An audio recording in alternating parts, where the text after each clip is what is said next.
ஆவியானவர் எங்கே உண்டோ அங்கே விடுதலை உண்டு. கர்த்தருடைய ஆவியானவர் நம் மத்தியிலே கடந்து வந்திருக்கிறார். துவக்கத்திலேயே ஆண்டவருடைய பிரசன்னத்தை உணர்ந்துட்டோம். இப்பொழுதும் ஆண்டவர் மகிமைப்படணும். ஆண்டவர் பேசணும். நம்ம கேட்கணும்.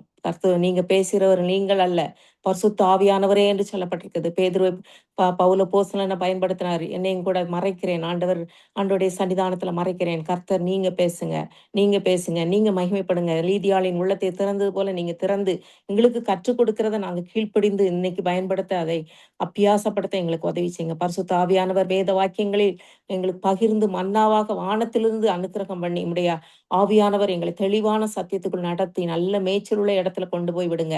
அப்படியே நீங்க செய்து விட்டதுக்காக உமக்கு ஸ்தோத்திரம். உம்முடைய கரத்துல முழு பொறுப்பையும் ஒப்புக் கொடுக்கிறேன். என் வாயிலே உம்முடைய வார்த்தையை வைக்கும்படியாக ஒப்புக் கொடுக்கிறேன். என் வாயை ஒப்புக் கொடுக்கிறேன். சரீர ஆவி ஆத்மாவை ஒப்புக் கொடுக்கிறேன். இயேசுவின் நாமத்தில் பிதாவே, ஆமென். கர்த்தருக்கு ஸ்தோத்திரம். கர்த்தருடைய நாமத்துல உங்கள் ஒவ்வொருவரையும், எஸ்தர் ஜெபக்குழுவில் இருக்கிற ஒவ்வொருவரையும் வாழ்த்துகிறேன், வரவேற்கிறேன். ஆண்டவருடைய நாமத்துல ஆண்டவருக்கு ஸ்தோத்திரத்தோடு நன்றி சொல்லுகிறேன். நல்ல அருமையான ஒர்ஷிப் நடத்தினாங்க சிஸ்டர். சாட்சி சொன்னாங்க. செல்வி இடையிடையே பேசின வார்த்தைகள் எல்லாம் ஆண்டவர் மகிமைப்பட்டார். அதே மாதிரி ஷாலினி சிஸ்டர் நல்லா கோவாவை பற்றி பேசினாங்க. ரீசெண்டாக என் மகளும் கூட குடும்பமாக அந்த கோவாக்கு போனாங்க. அதனால அவளும் சொன்னா நிறைய அதை சீட்டாடுறது, அது மாதிரி நிறைய குடிப்பழக்கங்கள், விபச்சார விடுதிகள், கிளப்புன்னு சொல்றாங்க, நைட் கிளப். அதுக்குதான் ராத்திரி ராச்சாமங்கள்ல நம்ம ஜெபிச்சுட்டு இருக்கோம். இந்த காரியங்கள்லாம் நடந்துட்டு இருக்கு எங்க நம்ம நாட்டுல. இதெல்லாம் குறிச்சு பார்க்கும்போது பாரம், ரொம்ப பாரம். என்னையும் கூட ஆண்டவர் தூங்க விடுறதே இல்லை. நதியளவு கண்ணீர் வடிக்க வச்சிருக்கார். புலம்பல் 2 அதிகாரத்துல சொன்னப்பட்டபடி இனி மூர்ச்சித்து கிடக்கிற பிள்ளைகள் நிறைய வழியில அநியாயமா பலியாயிட்டு இருக்காங்க. இப்போ வார் நின்னு போயிருக்கு. ஆனா இறந்த எண்ணிக்கை இன்னைக்கு யாருக்குமே கணக்கு தெரியல. இது வேண்டாத போர், யுத்தங்கள், ஆயுதங்கள், பட்டயங்கள், விரோதங்கள், கசப்புகள், பழிவாங்குதல் உலகம் முழுசு நிறைஞ்சிட்டு பொல்லாதவன் ஆக்கிரமிச்சிட்டான். பிசாசின் கையில அடிமைப்பட்ட உலகத்தை மீட்கும்படியாக குமாரனா இயேசு கிறிஸ்துவை அனுப்பினார். ஆனா இன்னைக்கு விடுவிக்கப்படவில்லையேன்னு சொல்லும்போது இருதயம் நொறுங்கணும். இனி நமக்காக ஜெபிக்கிற ஜெப நேரங்கள் இருக்கவே கூடாது. ஆவியானவர் திட்டம் தெளிவா அண்ணன் நம்மளோட பேசிட்டு இருக்காரு. இன்னைக்கு நான் எடுத்துக்கொண்ட வேத பகுதி யோவான் 15ஆம் அதிகாரம். அந்த வசனம் எல்லாருக்குமே நல்லாவே தெரியும். எனக்கு பிடிச்சமான பகுதி என்று நான் சொல்ல முடியும். ஏன்னா ஆவியானவர் அருமையாக அருமையாக பேசியிருக்கிறார் அந்த இடத்துல. நானும் நீங்களும் ஒண்ணா இருக்கணும். நானும் நீங்களும் ஒண்ணா இருக்கணும். அதுதான் அவரும் நம்மளும் தான் சேர்ந்து ராதி டீச்சர் குரூப்ல அதான் சொல்லுவாங்க. இங்கேயும் ஸ்டார்ட் பண்ணியாச்சு. மாவட்டங்கள், மாநிலங்கள், ஸ்டேட்லாம் பார்க்கும்போது கதறி அழுகிற நேரம், புலம்பி அழுகிற, தலை தண்ணீரா மாறணும், கண்கள் கண்ணீர் ஊற்றா, கருவிழி ஓய்ந்திருக்க விடக்கூடாது. ராத்திரிலாம் நடுச்சாமலாம் நமக்கு சர்வசாரமா பகல் மாதிரி இருக்கணும். ஆண்டவர் ஒளியா இருக்கிறார். நம்மள இருள் கிடையாது. ஆவியானவரை எப்போ பெற்றோமோ, இயேசுவானவரை உள்ளத்துல ஆவியானவராக மண்பாண்டங்களிலே அந்த விசேஷித்த ஆவியை, அந்த விசேஷித்த ஆவி என்று நேபுகாத் நேச்சார் ராஜாக்கள் எல்லாம் சொன்னாங்க. அந்த தானியேல், அந்த சாத்ராக் மேஷாக் ஆபேத் நேகோட்ட இருக்கிற ஒரு விசேஷித்த ஆவி. எப்படின்னா ஜெபத்து மூலமா கிடைச்ச அந்த தீர்க்க தரிசனம் வரோம். எல்லாவற்றையும் அந்த ஆவியானவர் கொடுக்க கொடுக்க நம்ம ஜெபிக்க ஜெபிக்க ஜெபிக்க ஜெபிக்க அனலா மாறி மாறி தேசம் இருளில் இருந்து அகலுகிறது. நம் இருள் வெளிச்சம், நம்மல இருந்து வெளிச்சம் இருளை அகற்றி விடுகிறது. விசுவாசிக்கிறீங்களா அங்க எல்லாரும்? நீங்க ஜெபம் பண்ற ஒவ்வொரு அசைவும் பிழைக்கு அவர் அசைய பண்றாரு, நம்ம பிழைக்கிறோம். அவர் அசைச்சு அசைச்சு அசைச்சு நம்மளை உருவாக்கிட்டு இருக்காரு. நம்மளை உருவாக்குதல் மற்றவங்ககிட்ட போயிட்டே இருக்கு. நம்ம வாய்க்கால் மாதிரி நீரை சுமந்து ஜீவ தண்ணீர் ஊற்றை பாய்ந்து விடுகிற நதிகள்னால நிரப்பப்பட்டு ஆவியானோட்ட பெற்று சார்ஜ் ஏத்தி ஏத்தி ஒன்று பகலெல்லாம் பிரகாசிக்கிற ஒளி விளக்கா நம்ம இருக்கிறோம். உப்பா இருக்கிறோம். கரைஞ்சி போனோம் நம்ம. மெழுகுவர்த்தி மாதிரி அழிஞ்சி நம்ம ஒளி கொடுத்தே ஆகணும். இந்த தியாகமான ஒரு ஜெப நேரம் நமக்கு கொடுக்கப்படணும். இனி சாப்பிடுற நேரம் இல்ல, தாகத்துக்கு தண்ணி குடிக்கிற நேரம் இல்ல. என்னுடைய பிதாவை சித்தத்தை செய்வதே என்னுடைய போஜனம்னு யோவான் 4ஆம் அதிகாரத்துல ஆண்டவர் சமாரியா ஸ்திரீயை பற்றி சொன்னாரு. நீ இந்த உலகத்தின் தாகத்தை தீர்க்கிறதுக்கு தண்ணி எடுக்க வந்திருக்கா. நானும் கேட்டது நீ இது நினைச்சிட்டா. ஆனா என்னுடைய தாகம் நீ மனம் திரும்பணும். அந்த தாகம் பாரம் அவருக்கு இருந்ததுனால சமாரியா நாட்டை பற்றி பாரம், தேசத்தை பற்றி பாரம். யூதர் தண்ணி குடிக்க மாட்டாங்க, அவங்ககிட்ட கேட்க மாட்டாங்க. ஆனா அப்படி தீட்டுன்னு நினைச்ச அந்த ஸ்திரீட்ட போய் கேட்டு அந்த தாகம், என்னுடைய தாகம் போஜனம் பண்றதுக்கு சாப்பாடு வாங்க போயிட்டாங்க சீஷர்கள். நீ கொண்டு வந்துட்டாங்க பூரி புசியும் போஜனத்தை சொல்லும்போது என்னுடைய போஜனம் இது இல்ல, பிதாவுடைய சித்தத்தை. அதுதான் ஆண்டவருடைய சித்தம். இன்னைக்கு நம்ம பாரப்பட்டுட்டானாலே அவர் he will take the other charge. First step ஆண்டவர் வைக்கும்போது he will do the next. நிச்சயமா நினைச்சுக்கோங்க, ஆண்டவர் நம்மளால முடியவே முடியாது. எங்க அப்பா இறக்கும் வரைக்கும் 78 வயசுல இறந்தாங்க நினைக்கிறேன். 18ஆம் வருஷம் இறந்தாங்க. ஹெட் மாஸ்டரா ஓய்வு பெற்றவங்க. கடைசி வரைக்கும் ஐசியூல இருக்க வரைக்கும் இங்கேயும் அங்கேயும் கீழே எல்லா இடமும் மாட்டியாச்சு டியூப். தண்ணி குடிக்கல 40 நாள். பிரகாசமாக மரித்தாங்க. முதலூர்லலாம் ஹெச்எம்மா இருந்தாங்க. அப்பதான் எனக்கு திருமணம் ஆச்சு. ஆண்டவர் அங்கேயே ஒருத்தர் எனக்குன்னு ஆயத்தம் பண்ணி வைத்திருந்தார் மணமகனை. ஆண்டவர் எப்படி கொண்டு போனாருன்னு எனக்கு தெரியும். எங்க அப்பா ரட்சிக்கப்பட்ட நாளையில இருந்தனால 3 பொம்பள பிள்ளைகள். இன்னைக்கு சிஸ்டர் 4 பேர் ஊழியம் செய்றாங்கன்னு சொல்லும்போது, பிலிப்பின் பிள்ளைகள் 4 குமாரத்திகளும் தீர்க்கதரிசனம் சொன்னாங்க. 3 பேரையும் ஆயத்தப்படுத்துனாங்க. அம்மாவ ஆயத்தப்படுத்தி, அம்மா, அப்பா இன்னைக்கு ஆண்டவருடைய ராஜ்யத்துல சதா காலமும் ஆண்டவரோட இருக்கிறாங்க. அந்த பரலோகத்துக்கு போயிட்டாங்க. உருவாக்குனாங்க எங்க அப்பா எங்கள. எப்பவும் சொல்றது ஆவியானவர் கூட இருக்கணும். கடைசி வரைக்கும் கை ஆடிக்கிட்டே இருந்துச்சு. என்ன செலவு போட்டே இருந்தாங்க. சாப்பிடல ஒரு சொட்டு தண்ணி கிடையாது. கர்த்தருடைய தாகம். கர்த்தர் மேல தாரம் கடைசி வரைக்கும் இருக்கணும். எலிசாவுடைய எலும்ப போட்டு அடக்கம் பண்ணப்பட்ட போது கூட மரித்தவனை போட்டவன் உயிரோடு எழும்பினான். அந்த சக்தி எங்க இருந்துச்சு? செத்த பிறகும் மரியாமலும் இருப்பான் என்னை விசுவாசிக்கிறவன் சொல்லியிருக்கு. மரித்தாலும் பிழைப்பான். நம்மள கொண்டு தேசத்தை பிழைக்க வைப்பார். நம்மள தான் எக்ஸ்பெக்ட் பண்ணி வச்சிருக்காரு. நான் என்னைக்கோ மறிக்க வேண்டியது. நான் வந்து அம்ப இன்னைக்கு 59 வயசு. நான் 37 வயசுல பாதிக்கப்பட்டேன் கேன்சர்ல. இன்னைக்கு 22 வருஷம். 22 வருஷம். யூட்ரஸோட ரிமூவ் பண்ணாங்க. ஓவரீஸோட. என் குழந்தை 2 பிள்ளைகளும் மகன்லாம் 4 வயசு. அப்பதான் என்ன உருவாக்குனாரு. 119ஆம் சங்கீதம்னா எப்படி அதோடைய சாராம்சத்த பிடிச்சு, பிடிச்சு வசனத்தினால குணமாக்குனாரு என்ன. 22 வருஷம் என் தலையில உள்ள மயிரெல்லாம் எண்ணப்பட்டிருக்கு. எடுக்கப்பட்டது. திரும்பவும் குடுத்தாரு. எல்லா அவயவங்களும் உறுப்புகள் தொடப்பட்டுச்சு. சாத்தான் தொட்டான். அவன் சரீரத்த தொட்டுக்க. பிராணன விட்டுருன்னு சொன்னாரு. அதே மாரி உத்தரவு குடுக்கல. இன்னைக்கு உயிரோடு இருப்பது ஆண்டவருடைய கிருபையினால, இரக்கத்தினால, வாயில பேசுற வார்த்தை ஒவ்வொன்னும் ஆவியானவர் என்று நான் விசுவாசிக்கிறேன். ஏனென்றால் கலாத்தியர் 2 இன்னைக்கு வாசித்தோம். அதுதான் ஆண்டவர் இன்னைக்கு சாராம்சமா எனக்கு சொன்னாரு. என்னைக்கு கிறிஸ்துவின் நாமத்து நிமித்தம் ஆமா அவருடைய பணி ஆட்களா வந்துட்டோமோ, தொழுவத்துக்குள்ள வந்துட்டோமோ, அவர் நம்ம சார்ஜ் எடுத்துருவாரு. இப்போ நமக்கு ஒண்ணுமே சொந்தம் கிடையாது. கிறிஸ்துவை உடையவர்கள் தங்களுடைய ஆசை இச்சைகளை எல்லாம் சிலுவையில அடிச்சுட்டாங்க. அதான் போட்டிருக்கு. கலாத்தியர் 5ஆம் பார்த்தீங்கன்னா 19ல இருந்து 24 வரைக்கும் போட்டிருக்கு. மாம்ச கிரியைகள், பொறாமை, கொலைவெறி, மார்க்க பேதங்கள், விபச்சாரம், வேசித்தனம், எல்லா பொருளாசை, எல்லா விதமான பாவங்களும். அன்னைக்கு காயின் என்னைக்கு கொன்னானோ அன்னையில இருந்து இனிமேல் தேவன் மனுஷனோட போராடுவதில்ல. நல்லா உண்டாக்குனாரு. நல்ல பழங்களை கொடுத்தாரு.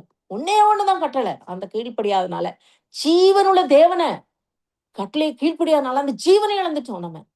நம்ம பிதாக்களை சொல்ல வேண்டாம். முற்பிதாக்களை நாம் நாம் நாம் அந்த ஏவாள்னு சொல்லாம, ஆதாம் சொல்லாம, அந்த சாத்தான் சொல்லலாம, நமக்குள்ள கீழ்ப்படியாமை என்ற பாவம் கர்த்தரை நேசிக்காம உலகத்தை நேசித்து அற்ப பொருளுக்காக மண்ணுக்காக மாணிக்கத்தை விட்டுட்டோம். ஆனா மறுபடியுமாக கட்டு வைப்பதற்காக சிலுவையில தொங்கி ஜீவனை கொடுத்து இன்னைக்கு கூப்பிட்டுக்கிட்டே இருக்கார். ஓ தாகமா இருக்கிறவர்களே வாங்க வாங்க வாங்க. நமக்கு மட்டும்தான் தெரியும் இந்த வசனம். இந்த வசனம் நமக்கு மட்டும் தான் கிடைச்சிருக்கு. நிறைய இடத்துல ரீச் ஆகல. ஏதோ டிவியில அற்புதம் நடக்குன்னு போய் உட்கார்றாங்க. ஜெபிக்கலாம் வாங்க நிகழ்ச்சி. யூடியூப் தேடுறாங்க. பின்வாங்கி போயிடுறாங்க. கிறிஸ்தவங்க கூட பின்வாங்கி போறாங்க. யார் ஆண்டவருக்குள்ள நிலைச்சு கடைசி வரைக்கும் மூச்சு வரைக்கும் நிக்கிறாங்களோ கடைசி வரைக்கும் மூச்சு வரைக்கும் கிறிஸ்து எனக்கு ஜீவன், சாவு எனக்கு ஆதாயம். எங்க அப்பா நின்னதை நான் பார்த்தோம்.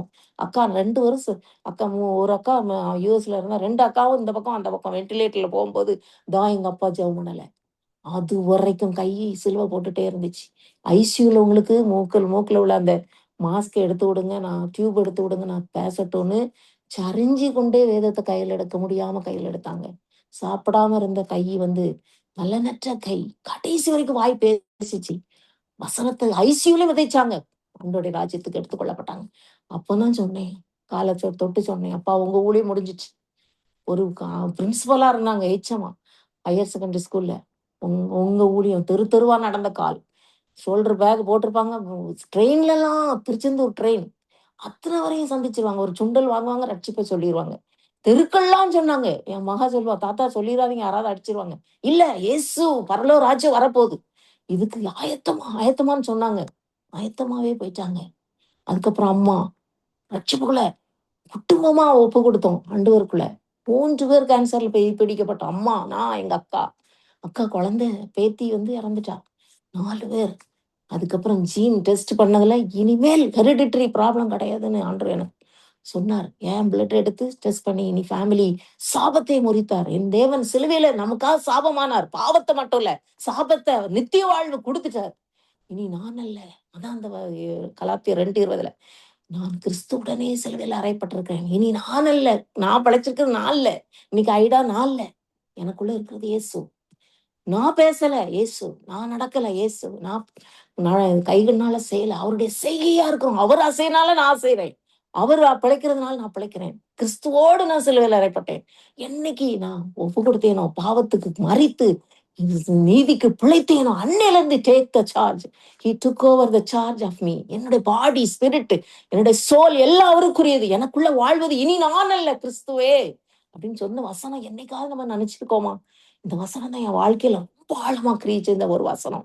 அடுத்து இன்னைக்கு வருவோம், யோவான் 15ஆம் அதிகாரத்துக்கு வருவோம். 10 வசனத்தை தான் அன்னைக்கு மெடிடேட் பண்ணலாம்னு யோசிக்கிறேன். ஆண்டவர், நானே மெய்யான திராட்சை செடி, என் பிதா திராட்சை தோட்டம். இதான் உலகம். உலகத்துல நம்ம திராட்சை தோட்டக்காரர் அவர். பிதா, குமாரன் பரிசுத்தாவின் பிரிக்க கூடாது. அவர் பிதாவா இருந்தார், குமாரனா வந்தார், இப்போ பரிசுத்தாவியா இருக்கிறார். மூன்று வரும் ஒன்றுதான். இது ஒரு 3 நிலைகள்ல இருக்குது. ஒரு பனிக்கட்டியா இருக்குது, தண்ணியா இருக்குது, ஆவியா இருக்குது. அதே மாதிரி நான் டீச்சரா ஸ்கூல்ல இருப்பேன். வீட்டுல அம்மாவா இருப்பேன். கணவனுக்கு மனைவியா இருப்பேன். 3 பிரிக்கவே முடியாது. கிறிஸ்துவ தேவனை பிரிச்சு யெகோவா கடவுள், இயேசுதான் கடவுள், பரிசுத்தாவின் பிரிச்சுட்டோம். அன்னைக்கு சபையில அவ்வளவுதான், சாத்தான் வந்துட்டான்னு அர்த்தம். ஆவியானோட அறிவு நமக்கு குறைவுன்றனால அதை பிரிச்சு சொல்ல முடியாது, பிரசங்கம் பண்ண முடியாது. அந்த பிதாவானவர், குமாரனானவர், பரிசுத்த ஆவியானவர், ஆதியிலே வார்த்தை இருந்தது. அந்த வார்த்தை தேவனா இருந்தது. யோவான் 1ல போட்டிருக்கு. அவர்தான் அன்னைக்கு படைக்கும் போதும் ஆதியிலே தேவன் வானத்தையும் பூமியும் படைத்தார். பூமியானது ஒழுங்கின்மையும் வெறுமையுமா இருந்தார். தேவ ஆவியானவர் ஜலத்தின் மேலே அசைவாடி கொண்டிருந்தார். அங்கேயே வார்த்தையான இயேசுவானவரும், பரிசுத்தாவியான ஜீவனோ தேவன் படைப்பிலையும் வந்தார். இன்னைக்கு இந்து கடவுளை படைக்கிற கடவுள், செல்வத்தை கொடுக்கிற ஒரு கடவுள், பிரிச்சு சொல்லி ஓடிக்கிட்டு இருக்காங்க. செல்வத்துக்கு ஒரு கடவுள், அதுக்கு ஒரு பலி, தன் பிள்ளையே கொன்னு விமோச்சனம் தேடுறாங்க, புண்ணியம் தேடுறாங்க. ஒண்ணும் நடக்கல. இன்னைக்கு இந்த கடவுள் எவ்வளவு அன்புள்ளவர். அதான் யோவான் 17ஆவது அதிகாரத்துல அவர் பயங்கரமா ஜெபம் பண்றாரு. எடுத்துக்கொள்ளப்படுவதற்கு முன்னதாக அவர் மரித்து பாடுபட்டு அடக்கம் பண்ணப்பட்டு உயிர் தெழுது பரமேறதுக்கு முன்னதாக சீஷர்களை பற்றி பாரம். சீஷர்கள் அறியவே இல்லை. ஜோமனை கூட்டு போனா தூங்குறாங்க. உபதேசம் சொன்னா கல்லான இருதயமா இருக்குது. பிசாசுகளை துரத்த ஓட மாட்டேக்கி, அது நிறைய குற்றச்சாட்டு. ஊழியத்துக்கு போனா அவங்க பிசாசு ஓடுதுன்னு சொல்லிதான் சந்தோஷப்பட்டாங்க. அவங்களுடைய நாமம் பரலோகத்துல இருக்குன்னு சந்தோஷப்படல. நான் போற இடத்துக்கு நீங்களும் வருவீங்கன்னு சந்தோஷப்படல. நான் போன பிறகு பரிசுத்த ஆவி வருவார், யாருக்குமே தெரியல. வேண்டுறாரு ஆண்டவர் பிதாட்ட, இவங்களெல்லாம் காப்பாத்துங்கப்பா. பிதாட்ட ஜெபம் பண்றார். அவர் உலகத்துல இருக்கும்போது குமாரனா இருக்கிறது போல நமக்கு மாதிரியே பின்வைத்து போனார். நீங்க 1 யோவான் 2:6 போட்டிருக்கு. நம்ம அவர்ல நிலைச்சிருந்தோம்னா இந்த ரகசியம் எல்லாம் வெளிப்படும், மற்றவங்களுக்கு தெரியாது. இது என்ன 3 கடவுள், நம்மளும் தான் 3 கடவுள் இல்லவே இல்ல. அவர் நரனாயினார். நாராயணன் சொல்றவங்க இதெல்லாம் அதான் இந்து இதுபடி எல்லாம் பேசும்போது நிறைய பிரச்சனைகளை பேசுறாங்க. எங்க தாத்தாவும் ஒரு ஐயர்வாள் தான். பேசலாம். அது எதுக்கு இந்து கோயில்ல அந்த ரத்தம் போல ஒரு சிவப்பு வெள்ளை அடிச்சிருக்காங்கன்னா, இயேசுவின் ரத்தம். நாராயணன்றது நரன் ஆனார். அவர் உலகத்துக்கு மனுஷனா வந்தார். அப்புறம் வெள்ளையாக்குனார். நம்ம பரலோகத்துக்கு போலாம். இது தெரியாம எங்கெல்லாமோ சுத்தி போறாங்க. இந்த முக்தியா 3 கடவுள்னு சொல்லி இன்னைக்கு நிறைய ஏமாத்தி கள்ள போதகங்கள் வந்து கொண்டிருக்கிறது. அவர் 3 நிலையில இருக்கிறார். இப்பொழுது நம்மளோடு 3 பேரும் ஒன்றாக. அந்த 17ஆம் அதிகாரம் யோவான் 17ல நீங்க பாத்தீங்கன்னா, அவர் பரலோகத்தை நோக்கி, பிதாவை நோக்கி ஜெபம் பண்றதுக்கு ஒரு ஒரு மாடல். அவர் அப்பத்தை எடுத்து 5 அப்பம் 2 மீன் எடுத்து அவர் வனாந்திரத்துல ஸ்தோத்திரம் பண்ணி பிதாவை நோக்கி ஜெபம் பண்றதுக்கு கற்றுக் கொடுக்கிறார். அவர்தான் பிதா, அவர்தான் குமாரன், அவர்தான் பரிசுத்த ஆவியார். அந்த அற்புதம் நடக்கும்போது கூட எப்படி உயிரோடு எழுப்பினார்? அந்த ஆவியானவர் தான் அந்த கால நேராக்குது, உயிரோடு எழுப்ப முடியுது. அந்த அப்புறம் இத்தனோ பேருக்கு அற்புதம் நடந்துச்சு. அவர் பிதாவை நோக்கி குமாரனாக ஸ்தோத்தரித்து ஜெபம் பண்ணார் போட்டிருக்கு. லாசரு கல்ற பக்கத்திலையும், ஆண்டவரே நீங்க பிதாவே எனக்கு நீங்க செவி கொடுக்கிறீர் என்பதை இங்க இருக்கிற மக்கள் அறிந்து கொள்ளும்படியாக இறங்கும், லாசரு உயிரோடு எழும்ப பண்ணி இவங்க ரட்சிப்புக்குள்ள நடக்கணும் அப்படின்னு சொல்லி பிதா குமாரன் பரிசுத்தாவி படைப்புல மட்டும் இல்ல, ஒவ்வொரு ஊழியத்திலையும் அவர் பிதா குமாரன் பரிசுத்தாவின்னு சொல்லிட்டே இருந்தார். யோவான் 16ல சொன்னாரு, 14 நம்ம 7ல இருந்தே பார்த்தா நான் ஜீவாப்பன் சொன்னார். நான் தான் ஜீவாப்பன். எல்லாரும் உடனே உன் மாம்சத்த நான் புசிக்க கொடுப்பேன். திருவிருந்து பற்றி சொன்னாரு. என்ன அடிப்பாங்க. அந்த ரத்தத்த நீங்க திருவிருந்துல புசிச்சீங்கன்னா, என்கிட்ட பங்கு இருக்கு. என்னில நிலைச்சிருப்பீங்க. மரண பரியந்தம் அத நிறைவேற்றணும். அல்லாட்டா உங்களுக்கு பங்கு இல்ல. குற்றமுள்ளவங்களா அத நிறைவேற்றினாலும் உங்களுக்கு வியாதி வந்துரும்னு அருமையா சொல்லிக் குடுத்தார். யாருமே நம்பல. திருப்பி எழுந்திருப்பேன்னு சொன்னார் 3ஆம் நாளில். ஒருவரும் நம்பல. ஈவன் அந்த அ மகதலேனா மரியாளும் நம்பல. ஆனா அவளுக்கு ஆசை. கல்லறையில போய் உடலையாவது புடிச்சுக்கலான்னு சொல்லிட்டு ஓடுனா. நெறைய பேர் கண்ணு திறக்கப்படல. ஆண்டவர் அதனாலதான் இந்த மக்களுக்கு நான் உம்முடைய நாமத்த அறிவிச்சுட்டேன்ப்பா. நீங்க 17 முழுசும் நீங்க யோவான் 17 வாசித்தீங்கன்னா, அவருடைய ஜெபம் அவ்வளவு அடித்தரமா இருக்குது. பிதா, குமாரன், பரிசுத்த ஆவியாக. இன்னைக்கு பரலோகத்துல சும்மா இருக்கல. நமக்கா வேண்டிக் கொண்டிருக்கிறார் வலது பார்சத்துல. எபேசியர் 1 அதிகாரம், 2 அதிகாரம்லாம் நீங்க பார்த்தீங்கன்னா தெரியும்.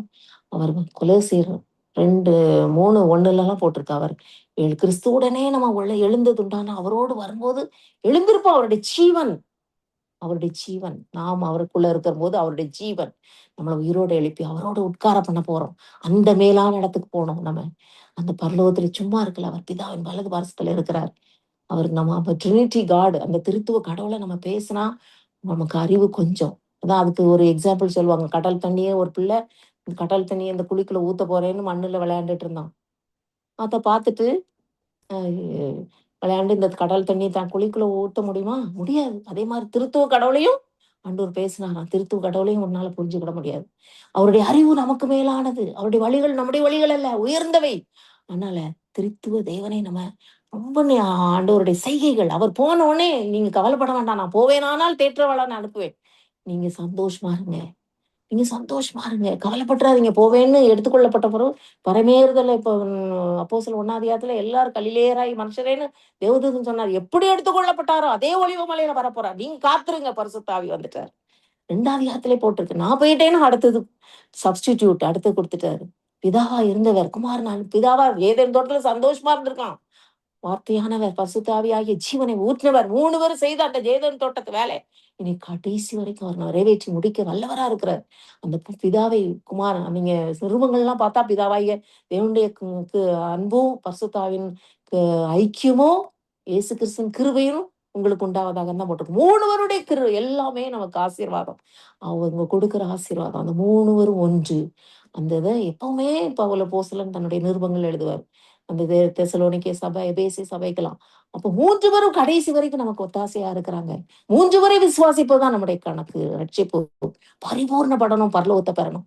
அந்த 17ஆம் அதிகாரத்துல அவர் சொல்றாரு, நான் பிதாவே, நான் தெரிந்து கொண்ட உம்முடைய நீ யாரெல்லாம் தந்தீங்களோ அவங்களுக்கெல்லாம் சொல்லிட்டேன். உபதேசம் பண்ணிட்டேன். நாமத்தை சொல்லிட்டேன். கடைசியில கூட சொல்றாரு. இன்னமும் நான் உம்மை சொல்லுவேன். தெரியப்படுத்துவேன். வார்த்தையெல்லாம் சொல்லிட்டேன். அவங்க விசுவாசிக்கிறாங்க. அவங்கள நான் எடுத்துக்கொள்ளப்பட்ட பிறகு நீங்க அவங்கள காத்துக்கோங்க. நீங்க என்ட்ட அன்பா இருந்த மாரி நீங்க அவங்கட்டயும் அன்பா இருக்கணும். நீங்க என்னில் ஒன்றா இருந்தது போல நானும் அவங்கள்ட்ட நம்ம 3 பேரும் ஒன்றா இருக்கணும். எவ்வளவு பெரிய தாகம். இந்த ஐக்கியத்த தான் இந்த 15ஆம் அதிகாரத்துல நமக்கு போட்டிருக்கு.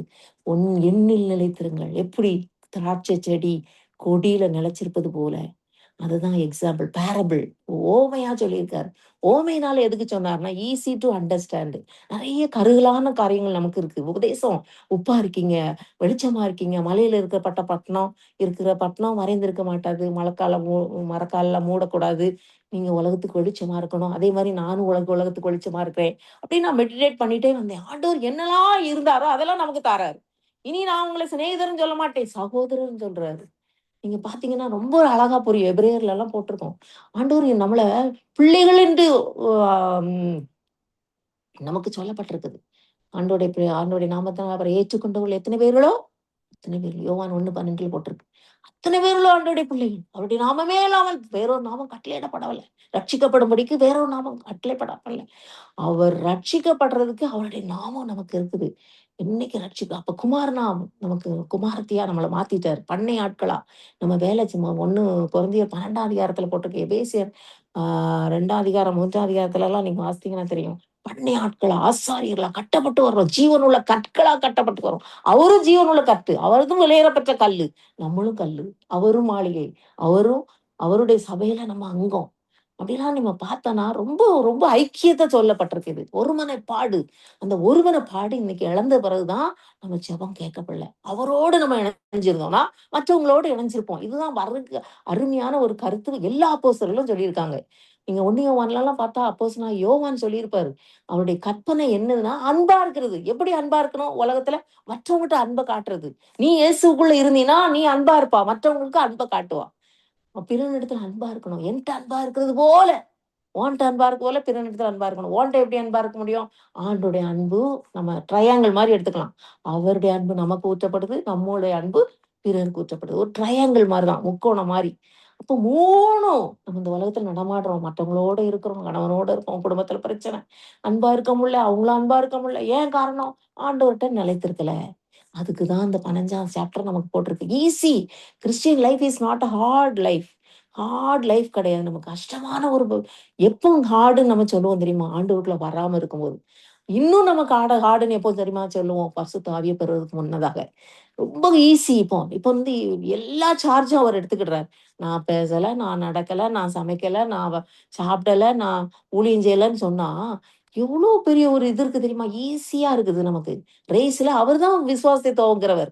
போட்டிருக்கு. முடிக்கிறவருமாகி அவரை நோக்கி ஓடக்கணும். எபிரேயர் 12:1 போட்டிருக்கு. பாரமான எல்லாத்தையும் விட்டுட்டு நம்ம ஓடலாம். ஏன்னா ஈஸியா அங்க நமக்காக வைக்கப்பட்ட பந்தய பொருள் இருக்கு. அங்க ஓடணும்னா ஒண்ணே ஒண்ணு அவர்ல நிலைத்திருக்க வேண்டும். அவர் சொல்லிட்டாரு அந்த ஓமையில. நான் திராட்சை செடி, என் பிதா திராட்சை தோட்டக்காரன். நீங்க ஏசாயா 5ஆம் அதிகாரத்துல பார்த்தா, ஆண்டவர் நல்ல உலகத்துல அருமையான திராட்சை தோட்டங்கள, நற்குல திராட்சை செடிகளை நட்டார். நாமோ என்ன செஞ்சுட்டோம்? கசப்பான கனிய தந்துட்டோம். கோபுரத்த நட்டுனாரு, ஆலைய நட்டுனாரு, எல்லா கல்லையும் பொறக்குனாரு. எல்லா உரத்தையும் போட்டு களையெல்லாம் புடுங்கி, சூப்பரா நம்ம உலகத்துல வச்சாரு. நம்ம ஃபாஸ்ட்டா நெனச்சு பார்ப்போம். நல்ல ஒரு குடும்ப வாழ்க்கை. ஆதி அன்பு நல்லா ரட்சிக்கப்பட்ட பிறகு இருந்துச்சு. இப்போ வர வர கசப்பான கனிகளை தந்தோம். காரணம் என்ன தெரியுமா? அந்த இடம் ஆண்டவர் வேதனைப்பட்டார். நல்ல கனி கொடுக்கல. அதான் கலாத்தியர் 5:19 24 வரைக்கும் போட்டிருக்கு. அந்த மாம்சம் ஆவிக்கு விரோதமா எப்போ போராடுது? எப்போ மாம்சக்கரியை சிலுவையில அடிச்சோமோ, சிலுவையில இயேசுவோடு அடிக்க ஒப்பு கொடுத்தோமோ, அன்னைக்கு ஃபுல்லா ரைட் அபௌட் டான் முழுசும் ஆண்டவருக்கு சொந்தமாயிட்டோம். 100% அல்லது 0 தான். கிறிஸ்துவ வாழ்க்கை 50லாம் கிடையாது. ஒண்ணு 100% அல்லது 0 தான். ஆண்டவருடைய ஆண்டவர் ரொம்ப எதிர்பார்க்கல. விசுவாசத்தையே தொடங்கிட்டாரு. முடிக்கிறது அவர்தான். அன்ப தொடங்கிட்டாரு. நம்ம முடிக்க வைப்பார். அன்பு, சந்தோஷம், சமாதானம். கர்த்தருக்குள்ள சந்தோஷமா இருக்க முடியும். அபகுக்கு 3, 17, 18லலாம் 16, 17லாம் போட்டிருக்கு. கர்த்தருக்குள் மகிழ்ச்சியா இருப்பேன். அத்திமரம் பழம் தராம போனாலும், ஆட்டு மந்தையில் முதல் அற்று போனாலும், திராட்சை கொலை இல்லாமல் போனாலும், என்ன இல்லாம கர்த்தருக்குள் இருந்தா நம்ம சந்தோஷம். இன்னைக்கு எனக்கு என்னுடைய வியாதி வந்த பிறகுதான் நான் கர்த்தர ரொம்ப பிடிச்சேன். எல்லாம் நெக்ஸ்ட் தான். ஹஸ்பண்டா, நம்ம ஃபேமிலி லைஃபா, பிள்ளைகளா, நெக்ஸ்ட். ஃபர்ஸ்ட்டு கர்த்தரோடு இசைந்து இருக்கிற வாழ்க்கை. கசப்பான கனிகளை தந்ததுனால 5ஆம் அதிகாரம் ஏசாயால போட்டிருக்கு. மெல்ல வாசித்து பாருங்க. பயங்கர வருத்தப்பட்டு, யூதா, இஸ்ரவேல் அவங்கலாம் மகிழ்ச்சியான நாற்றா நட்டேன். அந்த உலகத்த தீட்டுப்படுத்திட்டாங்க. இன்னைக்கு பாருங்க இஸ்ரேல் தேசத்துல யூதர்ன்னு சொல்லிட்டு, மேசியா வரலன்னு சுவர போட்டு அடிச்சிட்டு இருக்காங்க. அழுதுட்டு இருக்காங்க. அழுது வெயிலிங் வால்ன்னு சொல்லி. நான் போயிருக்கேன். அந்த இஸ்ரேல் தேசத்துல போயிருக்கேன். நெறைய பேர் முஸ்லீம். அவ்ளோ கேத்தலிக் சர்ச். அவ்ளோ சொரூபங்கள் வழிபாட்டுட்டு இருக்காங்க. இன்னைக்கு வார் வந்துட்டுன்னா, they are not chosen people now. நெறைய பேர் நான் கிறிஸ்டியன்ஸா இருக்காங்க. இந்த நாட்ட பத்தி தான் நம்மளை பற்றி சொல்றாரு. நம்ம பின்மாற்றம் அடைஞ்ச நாட்டா இருக்கோமா? இஸ்ரேலுக்கு யூதா கோத்திரமா இருக்கிறோமா? பின்மாற்றம் அடைஞ்சதுக்கும் வருத்தப்படுறாரு. ஒருவேளை ரட்சிக்கப்படாம நிலையில இருந்தோம்னா, இன்னும் மறுபடியுமாக இணைக்க முடியாது ஆன்ற ஒரு விஷயம், இன்னொரு விஷயம் நமக்கு கொடுக்கிறார் தருணம். அந்த 15ஆம் அதிகாரம் யோவான் 15ல போட்டிருக்கு. நான் திராட்சை செடி, நீங்க கொடி. எவ்வளோ ஒரு ரிலேஷன்ஷிப். என்னுடைய பிதா திராட்சை தோட்டக்காரர். அவர் என்ன செய்றாரு? சுத்தப்படுத்துறாரு. ஏதேன் தோட்டத்திலேயும் அதே வேலை தான்.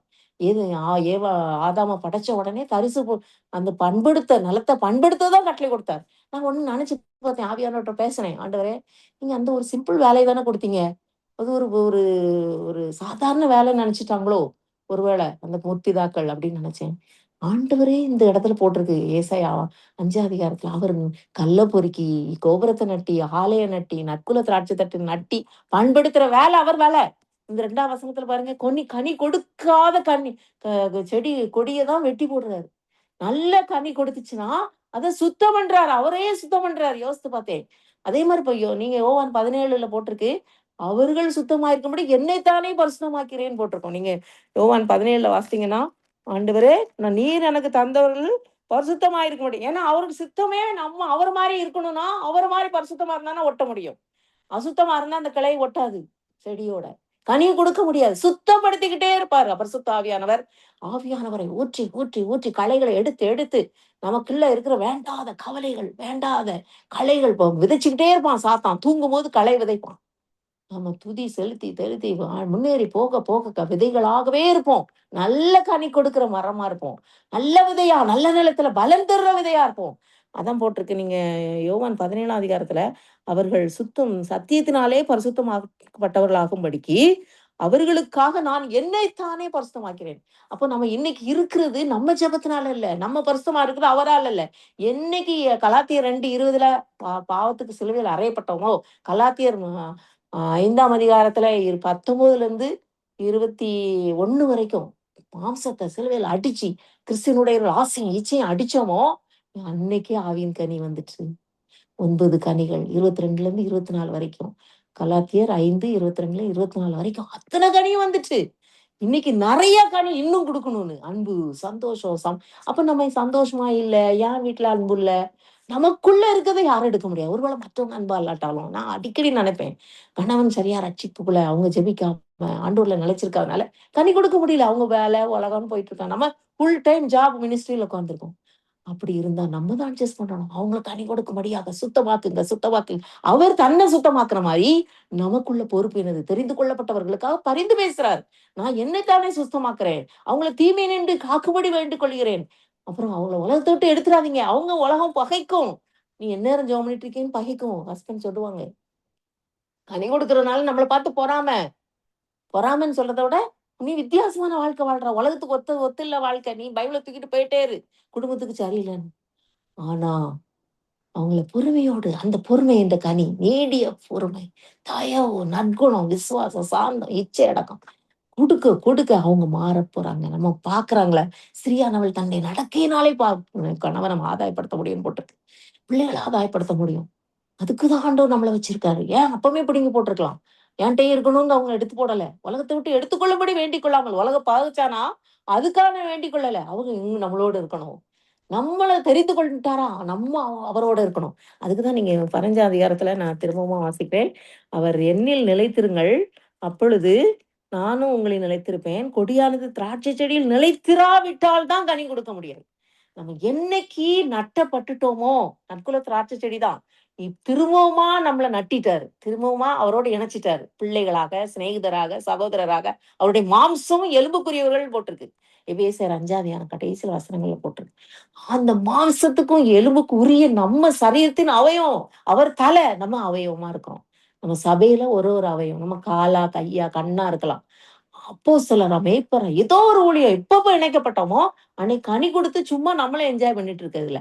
நம்ம மூலமா அந்த கனி உலகத்துக்கு போணும். அந்த பறவைகள் தேடி வரணும். அநியாயக்காரங்க சந்திக்கப்படணும். உலகம் அநியாயத்த கடத்தினா பார்த்து அவங்களுக்காக கை நீட்டி ஜெபம் பண்ணணும். சபித்து ஜெபம் பண்ணணும். ஆவியில நிரம்பி ஜெபம் பண்ணணும். அன்பு ஊற்றப்படும். உன்னதத்துல அந்த ஆவி ஊற்றப்படும்போது தேவ அன்பு சேர்ந்துதான் ஊற்றப்படுது. அந்த கனி தன்னால வந்துரும். அபிஷேகத்துல நிரம்பணும்னே சந்தோஷம் தன்னால வந்துரும். பரிசுத்த ஆவியினால் உண்டாகும் சந்தோஷம்னு ஒரு வசனம் இருக்கு. பரிசுத்த ஆவிக்குள்ள ஜெபம் பண்ணும்போது அந்த சந்தோஷம் வந்துருது. பொறுமை வந்துருது. ரட்சிக்கப்பட்ட உடனே அதெல்லாம் வந்துராது. பரிசுத்த ஆவியினின் நிறைவு வர வர நமக்கு ஏகப்பட்ட கனிகள் வந்துட்டே இருக்கும். நம்மள தேடி நிறைவர் வருவாங்க. நமக்கே தெரியாது எப்படி? ஆண்டவர் நம்ம முகத்தை பார்க்கிறார், இருதயத்தை பார்க்கிறார். உன் முகத்தை அவங்க பார்த்த உடனே இருதயத்தில் உள்ள முகத்தின் அழகு, அகத்தின் அழகு முகத்தில் தெரியும். நிச்சயமா உள்ளத்துல இருக்க அவங்க செய்கையினாலே அறிவீர்கள் போட்டு. கனிகளினாலே அறிவாங்க. மனம் திரும்புதலுக்கு ஏற்ற கனி. அப்போ மத்தேயு 3ஆம் அதிகாரத்திலயும் யோவான் சாணம் அதே தான் சொல்றார். கோடரியானது மரங்களின் வேர் அருகே வைக்கப்பட்டிருக்கு. நல்ல கனி கொடாத மரம் எல்லாம் வெட்டுண்டு. அதே பிரசங்க தான் இயேசு சொன்னார். இந்த 15ஆம் அதிகாரத்திலயும் சொன்னாரு. கனி கொடுக்காத மரம் வெட்டுண்டு அக்கினியில போடும். மத்தேயு 7லயும் சொல்லப்பட்டிருக்கு. கனி கொடுக்காத மரம்லாம். அது எப்படி நம்ம நிலைச்சிருக்க முடியும்னா, அவர்ல நிலைச்சிருக்கணும்னா, அவரோட ஒட்டி இருக்கணும். ஆண்டவரே எனக்கு ஜெபிக்க சொல்லித்தாங்க, வேதத்தை வாசிக்க சொல்லித்தாங்க. போதனை செய்யறதே அவர்தான். 1 யோவான்ல நமக்கு போட்டிருக்கு 2ஆம் அதிகாரத்துல அந்த அபிஷேகம் நமக்கு போதித்து நடத்துகிறது. அவராலே போதிக்கப்பட்டீங்க. ஆவியானவராலே அவரோடு இணைக்கப்பட்டிருக்கோம். நாம் கிறிஸ்துவனுடையவர்கள், அவர் நம்முடையவர். அந்த இணைப்புக்குள்ள போயிட்டோனே என்ன ஆயிருது? நம்ம அவரோட இணைக்கப்பட்டு ஒண்ணு கொரிந்தியர் 3ஆம் அதிகாரத்துல போட்டிருக்கு. அவருடைய ஆலயம் நம்ம. பொழுது பாடி, பாடி, பாடி ஆலயத்துல துதி. ஏறெடுக்கப்பட்டு ரிஹார்சல் மாரி பரலோகத்திலே அங்க அதே தான் செய்ய போறோம். இப்பவுமே துதிக்க ஆரம்பிச்சுட்டோம். அவர உயர்த்த ஆரம்பிச்சுட்டோம். அவரை கிரியை ஆராய ஆரம்பிச்சுட்டோம்னா, துதித்து, துதித்து ஆராய்ந்து ஆரம்பிக்க, ஆரம்பிக்க நம்ம பரலோகத்துல அங்க தகுதி பெற்றுருவோம். இப்பவுமே தகுதி பெற்றுருவோம். இப்பவுமே பரலோகம் வந்துச்சு. அந்த சந்தோஷம் வந்துரும். சமாதானம் ஆனா நம்ம நல்லா புரியும்னு நினைக்கிறேன். நமக்குள்ள உள்ளது ஜீவ தண்ணீர் ஊற்று. அவர் ஜீவ அப்பம். போஷிச்சுக்கிட்டே இருப்பாரு. ஜீவ தண்ணீர். அந்த சமாரிய ஸ்திரீக்கு நீ குடுக்குற தண்ணீனா தண்ணி திருப்பி தாகம் உண்டாகும். நான் குடுக்கிற தண்ணி திருப்பி தாகம் உண்டாகாது. ஏன்னா நீ சரீரத்தையும் மாம்சத்தையும் போஷிக்கும்போது இது நித்திய காலமா ஊறுகிற பானம். நித்திய ஜீவனை கொடுக்கிற பானம். என்னில் நிலைத்திருப்பீங்க. இந்த போஜனத்தையும் சரீரத்தையும் ரத்தத்தையும் பானம் பண்ணா என்னில் நிலைத்திருப்பீங்கன்னு சொன்னார். அதான் அதையும் சொல்லி காட்டிட்டு தான் அந்த அப்பத்தையும் அந்த திராட்சை ரசத்தையும் கொடுத்தாரு. ஆண்டவர் நம்ம அவ்வளோ அவரோட எப்படிலாம் இருக்கலாம்னு நெறைய சொல்லிக் குடுத்துட்டு தான் போயிருக்காரு. வசனத்துல நிலைத்திருந்தா, அவருடைய அன்பிலே நிலைத்திருப்போம். இது நீங்க பின்னால வாசிச்சீங்கன்னா தெரியும். அவருடைய கற்பனைகள் 1 யோவான் 2, 3, 4ல 2, 6ல போட்டிருக்கு. அவரில் நிலைத்திருக்கிறவன் அவர் நடந்தபடியே நடக்கணும். அவர் எப்படி நடந்தாரு? குணமாக்குனாரு. பார்க்கும்போது கரிசனப்பட்டாரு. விபச்சார ஸ்திரிய பாவின்னு கல்லெறிஞ்சு கொல்ல சொல்லல. இப்போ திமிர்வாதக்காரன் பாவம் செஞ்சு திமிர்வாதமா கிடக்குறான். கரிசனை, அவர் அன்பு ஈர்க்கப்பட்டு அவங்க ரட்சிக்கப்பட்டாங்க. அந்த குடும்பமே ரட்சிக்கப்பட்டது. தேசமே ரட்சிக்கப்பட்டுச்சு. அந்தபடி நம்ம நடக்கணும். அப்போ குறை சொல்ல முடியாது. நம்ம கணவன் தப்பு செஞ்சாங்கன்னா, அவங்க ஆண்டவர்ல நிலைச்சிருக்கல. அதனால கனி கொடுக்கல. அவங்கட்ட இருந்து கசப்பு வருது. அவங்கட்ட இருந்து கோபம் வருது. எரிச்சல், பொறாமைகள். நீங்க கலாத்தியர் 5:19லேருந்து 21 வரைக்கும் வாசிங்க. அந்த மாம்ச கிரியைகள் வெளிய போனாதான், கிறிஸ்துவுக்குள்ள சிலுவையில் அறையப்பட்டாதான், நிலைச்சிருந்தாதான் கனி கொடுக்க அசுத்தம் தான் வெளிய வரும். அதனால அவங்கள பார்த்து பரிதபிக்கப்பட்டு, ஆமா அவங்கள சீறி விழ வேண்டாம். அவங்கள எதிர்த்து போனா நம்மள தாக்கிரும். நம்ம ஆவியானுடைய பலத்தோட கட்டணும். எங்க அப்பா சொல்லிக் குடுத்த ஒரு காரியம். நீ உன் பையன் சேட்டை பண்றான். சின்ன வயசுல ரொம்ப குறும்பு பண்ணுவான் என் பையன். அப்போ கிட்ட வந்தானா, இவங்க இல்லாம நாங்க ஸ்கூல்ல வேலை பார்த்துட்டு இருந்தேன். அப்போ வெள்ளார் வேலையில வேலை பார்த்துட்டு இருக்கும்போது, ரொம்ப குறும்பு பண்ணும்போது ஏறுவான், அங்க இறங்குவான். டிவிய தூக்கி போட்டுருவான். அங்க எரிஞ்சிருவான். எப்போ என்ன அந்த மாரி சம்பவங்கள் பயங்கரமா நடக்கும். அப்போ சொல்லுவாங்க, "அவனுக்குள்ள இருக்கிற ஆவிய கடிந்து கொள்." இயேசுவின் நாமத்தினால கடிந்து கொள்ள அதிகாரம் நமக்கு கொடுக்கப்பட்டிருக்கு. "சூரியனே நில், சந்திரனே ஆயலோனே நில்லு, தரித்து நில்லுங்கள்ன்னு" சொல்லி வானத்துல கட்டளை கொடுத்தார். யார்? யோசுவா. நமக்கு அந்த வல்லமை இன்னைக்கு. நான் அதான் சொன்னேன், நான் கிறிஸ்தவ வாழ்க்கை ஈஸி தான். இப்போ நம்ம பழைய ஏற்பாட்டு காலத்துல கூட ஏதோ ஞானதிருஷ்டிக்காரங்க இருந்தாங்க. யோசுவா அவங்க மூலமா அற்புதம் செஞ்சாரு. சமுத்திரத்த கடந்தாங்க. அ து ஆசாரியர்கள் கடந்தாங்க. அதுக்குன்னு ஒரு கர்த்தருடைய பெட்டி கால் வச்ச உடனே, அந்த ஆசாரியர்கள் கால் பட்ட உடனே யோர்தான் இருந்துச்சு. கொஞ்சம் பேர் தான் ஞானதிர்ஷ்டிக்காரன். கொஞ்சம் பேர் தான் தீர்க்கதரிசி. இன்னைக்கு வரோம். தீர்க்க தரிசன வரம். எல்லாருக்கும் பிளென்டியா குடுத்துட்டாரு. நம்ம உட்கார்ந்தாலே போதும் நிரப்பிட்டுருவாரு. நிரப்புன பிறகு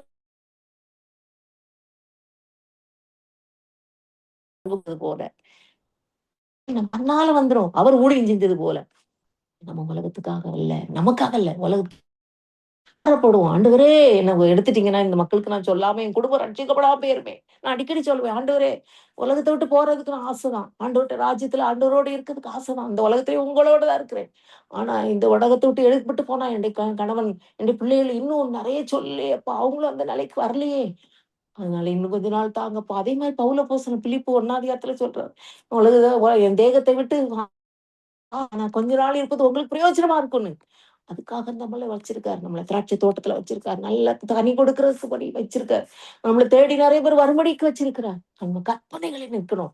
அந்த மரியாள் நம்ம லூக்கா 7ஆம் அதிகாரத்துல போட்டுருக்கு. மரியாள் அப்படியே போய் ஒட்டுப்புல்லு மாரி ஒட்டிக்கிட்டா. அட்டைப்பூச்சி மாரி ஒட்டிக்கிட்டா.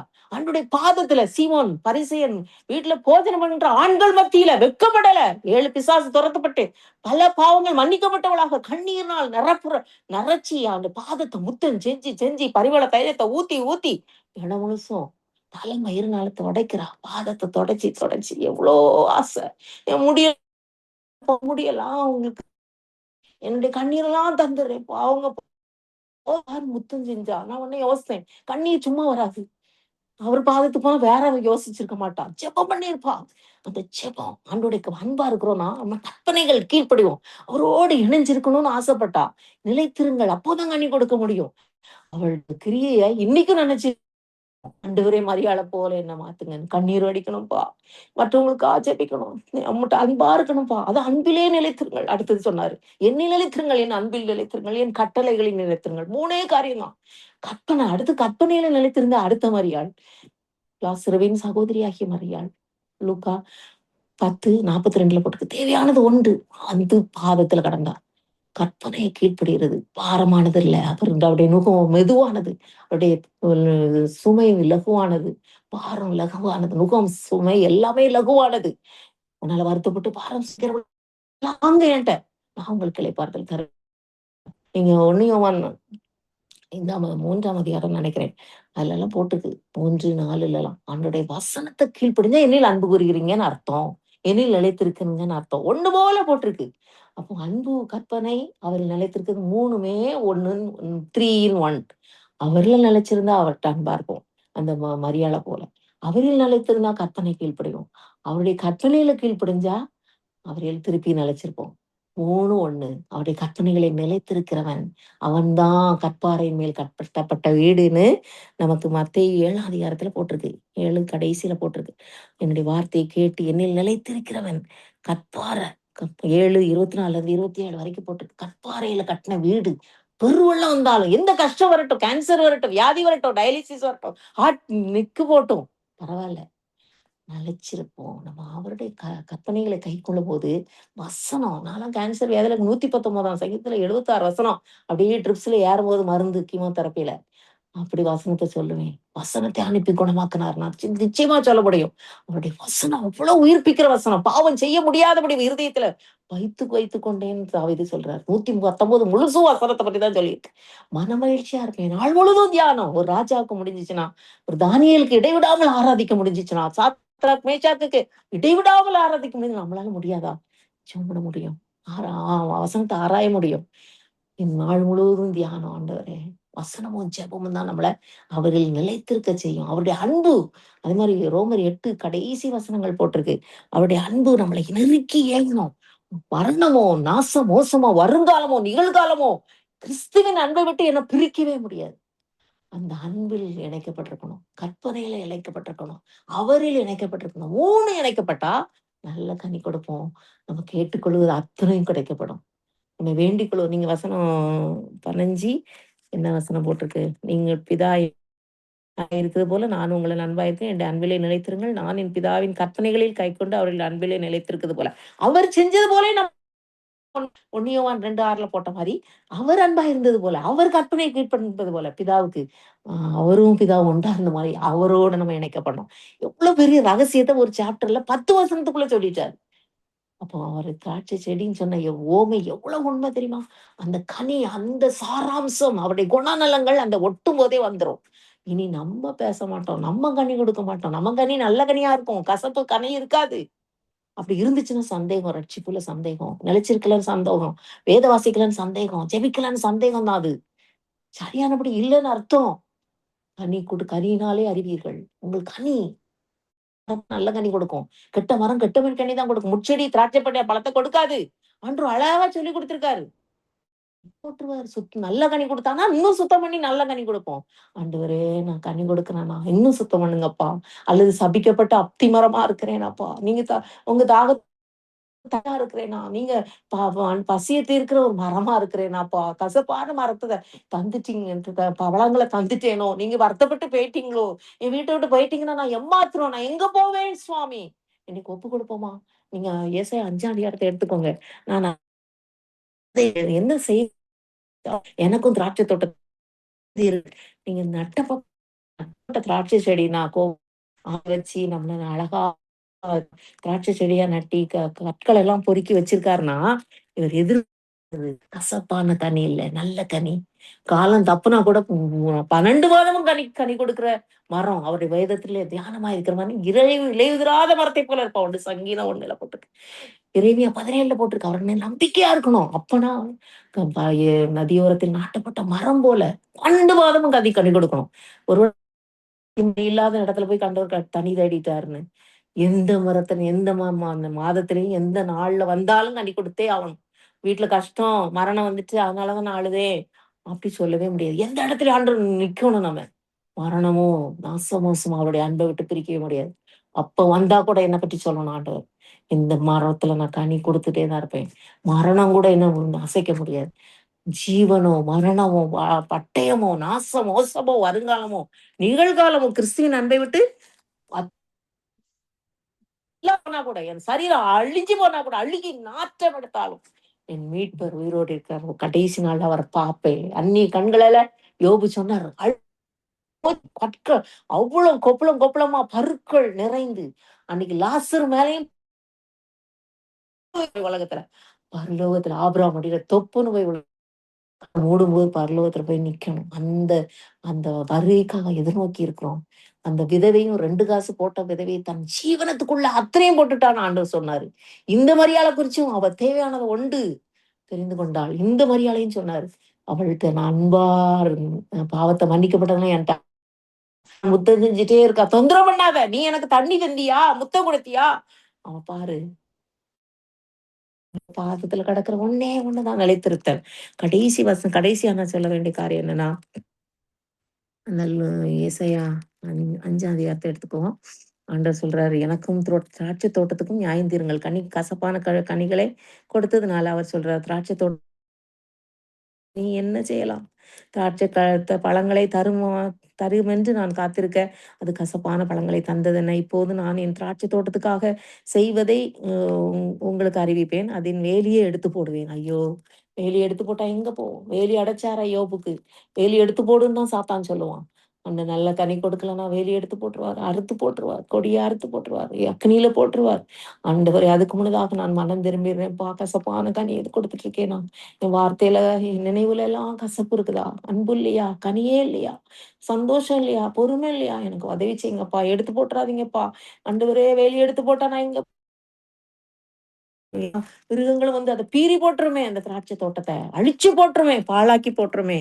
அதான் போட்டிருக்கு. மேய்ந்து போடப்படும். நான் எடுத்து போடுவேன் அது வேலியை. அந்த அடைப்பை தகர்ப்பேன். அது மிதியுண்டு போகும். அதை பாழாக்கி விடுவேன். அது கிளை நறுக்கப்படாமலும், களை கொத்தி எடுக்கப்படாமலும் போவதினால், அந்த செடி நெரிஞ்சிலும் முளைக்கும். அதுல முட்செடியும் நெரிஞ்சிலும் முளைக்கும். அதன் மேல் மழை பெய்யாதபடிக்கு மேகங்களுக்கும் கட்டளையிடுவேன். தண்ணியே ஊத்த மாட்டேன். அவ்வளவு வேதனையான ஒரு சம்பவம். இது யாருன்னு போட்டிருக்கு பின்னால. மகிழ்ச்சி தரும்படியான நாற்று யாரு? ம். வம்சமே. திராட்சை தோட்டம் யாரு? இஸ்ரவேல் வம்சம். ஆனா ரட்சிக்கப்பட்ட பிள்ளைகள் நம்ம பின்மாற்றத்துல இருப்போம். நான் நம்மள குறிச்சு தான் சொல்றேன். ஆண்டவர் மனமகிழ்ச்சி யூதாவின் மனுஷர். மனமகிழ்ச்சியா நட்டினாரு. அன்பணைந்தார். திரும்பி கெட்டு போயிட்டோம். திரும்பவும் அந்த களிமண் குயவன் கை என்ன புதுப்பிச்சிருங்கப்பா. என் திரும்பவும் ஆவிய ஊற்றுங்கப்பா. திரும்பவும் என்ன நொறுக்கி உருவாக்குங்கப்பா. என்னை உடைச்சு நொறுக்கி உருவாக்குங்கப்பா. இந்த சரீரம் அழுகி போய் நிலையில இருக்கு. என்ன மன்னிச்சிருங்கன்னு ஒப்பு கொடுப்போமா? ஒரு நிமிஷம் தலை தாழ்த்தி ஜெபிக்கலாம். ஆண்டவர் நம்மளோட பேசியிருக்காரு. சந்தோஷம் நிறைவா சொல்றாரு. ஜெபம்லாம் கேட்கப்படும்னா, நம்முடைய ஜெபம் அப்படி நிலைத்திருந்தால் நம்முடைய ஜெபம் கேட்கப்படும். நீங்கள் வேண்டிக் கொள்ளுவது அத்தனையும் கேட்கப்படும்மா வசனம் சொல்லியிருக்கு. ஆனால் நிறைவா இருக்க முடியும். நம்ம சந்தோஷம் அவருடைய சந்தோஷத்தையும் நிறைவாக்கல. கவலையோட இருக்கிறார். திராட்சை தோட்டத்த பார்த்து. இன்னைக்கு நம்ம நல்ல கனி கொடுக்கிற திராட்சை தோட்டமா மாறுறதுக்கு ஆண்டவர் கையில அன்புள்ள இயேசு சுவாமி, எங்களோடு நீங்க பேசுனீங்கப்பா. அருமையான நேரத்தை கொடுத்தீங்க. ஜெபாவிய ஊற்றுனீங்க. மன்னிப்பின் ஆவிய ஊற்றுனீங்க. அப்பா கபோதி கராபோதி ரீ கபோ கரபா ஷபோ கரபாதி பி கராபாதி கரபோதி கரபா ஷபா கரா ஒரு பிரி கரபோ கராபரா கரி போதி கரபோ நான் தான்ப்பா அந்த திராட்சை செடி நான் தான்ப்பா அந்த இஸ்ரேல் ஜனம் நான் தான்ப்பா யூதா மனுஷர் பின்வாங்கி போயிட்டேன்ப்பா என்ன மன்னிங்க உங்களே நிலைத்திருக்கல உடைய வசனத்துல நிலைத்திருக்கல அன்பிலே நிலைத்திருக்கல மற்றவங்க முன்னால வெளிச்சத்தை காமிக்கலப்பா. என்னை மன்னிங்க. உப்பா இருக்கல சுவாமி. அன்பின் ஆவியானவர் ஊற்றுங்க. மறுபடியும் கட்டுங்க. என்னை புதுப்பிங்க. மீண்டும் கட்டுவேன் என்று சொல்றார். திரும்பவும் கட்டப்படுவாய். நீ இருந்த நிலையிலே கட்டப்படுவாய். நீ எதிர்பார்க்கும் தன்மைக்காகவே தீமைக்கு அல்ல என்று சொல்றாரு. எப்போ மனம் திரும்புறோமோ சீர்கேடுகளை குணமாக்குவேன்னு சொல்றாரு. கிருபையா அத்தனை பேரும் இன்னொரு விஷயம் நிரப்பிருங்க. கர்த்தர் கிருபையாய் தந்த உங்களோட பேசின காரியங்களை உம்மை மட்டும் மகிமைப்படுத்தணும். உம்மை மட்டும் ஆண்டவர் பிரதிபலிக்கணும். எங்க போற இடம்லாம் எங்க ஆண்டவரே மந்தையில வர்றதுக்கு ஏற்ற பழங்களை கசப்பான பழம் இல்லப்பா. நீங்க மகிழ்ச்சி ஊட்டும் கனிகளாக ஆண்டவரே கனிதரு செடியாக எங்களை மாற்றிருங்க. ஆண்டவரே மகிழ்ச்சி தரும் அப்பா, அப்பா எங்கள தரித்து போட்டுறாதீங்கப்பா. அடைப்பு எடுத்துறாதீங்கப்பா. வேலி எடுத்துறாதீங்கப்பா. நாங்க எங்க போவோம் ஆண்டவரே! எங்கள மன்னிச்சிருங்கப்பா. எங்கள குறிச்சு தானே தரிசனம் வைக்கப்பட்டிருக்குது. அது தாமதித்தாலும் அது பொய் சொல்லாது. நிறைவேறும்னு சொன்னீங்களே. எங்கள குறிச்சு தான் வச்சிருக்கிறீங்க. ஆண்டவரே நாங்க மற்றவங்களுக்கு சொல்லணும், ஊழியத்த நிறைவேற்றணும்னு வச்சிருக்கிறீங்க இந்த உலகத்துல. நாங்க கனி கொடுக்காம இருந்து என்ன பிரயோஜனம் இந்த உலகத்துல? அப்பா கனி கொடுக்கிற திராட்சை செடியா இல்லன்னா எந்த பிரயோஜனம் ஆண்டவரே? எங்கள வெட்டி போட்டுருவீங்க. நிம்மதியா நாங்க நரகத்துக்கு போயிருவோமே. எங்கள மன்னிங்கப்பா. எங்களையும் வெட்டிறாதீங்க. எங்க குடும்பத்தையும் வெட்டிறாதீங்க. கசப்பால துக்கப்படுத்திட்டோம் ஆண்டவரே. மறுபடியும் எங்கள உங்களோடு இணைத்துக் கொள்ளுங்கப்பா. ஒட்டிக் கொள்றோம்ப்பா. கனி கொடுக்கும்படியாக ஒப்புக் கொடுக்கிறோம். எங்களை ஏற்றுக்கொள்ளுங்க. இயேசுவின் நாமத்தில் வேண்டிக் கொள்கிறோம் பிதாவே. ஆமென்.